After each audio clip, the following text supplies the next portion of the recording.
This morning I've been out delivering CDs and visiting with people on the western side of Carabel, out at the beach and on into some businesses.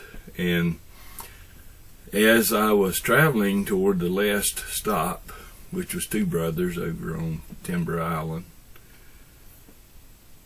I just thought about the struggles that we have generally today in the world in which we live. The Bible tells us it's important to live a quiet and peaceable life.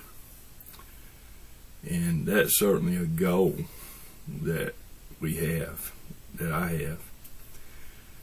And yet, when I look at what life presents to us so often,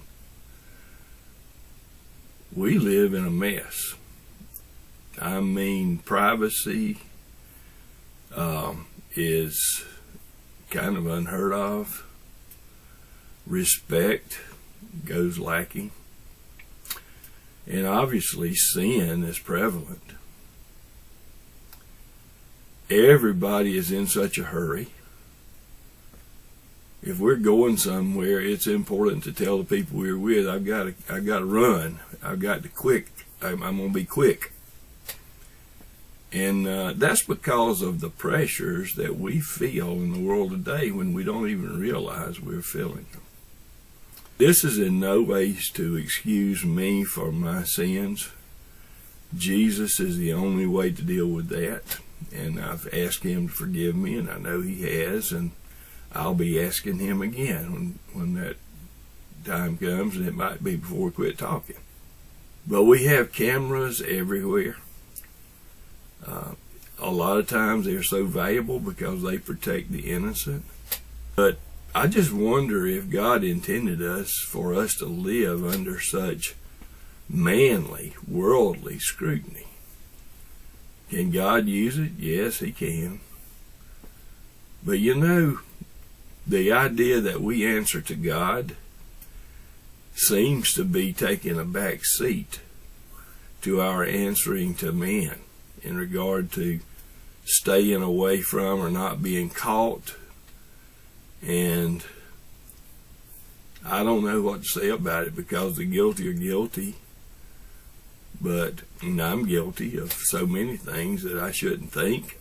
But by the same token, there is a void in the world today that so many people try to fill.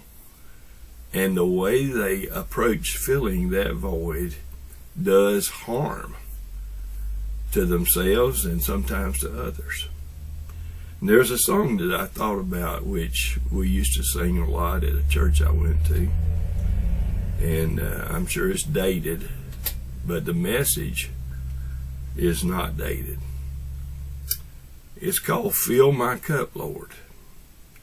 There's a lot of cups that need to be filled today by the Lord and not by some other. Some of the words of the song are like these. Like the woman at the well, I was seeking for things that could not satisfy. And then I heard my Savior speaking. Draw from my well that never shall run dry. Many of us today need to go to Jesus and drink of his well. His water satisfies. No other does. Meditate as I play and think and meditate myself on a tune that I have no rights to. But I hope it meets the need of some of us today. It's called Fill My Cup, Lord, and it's written by Richard Blanchard.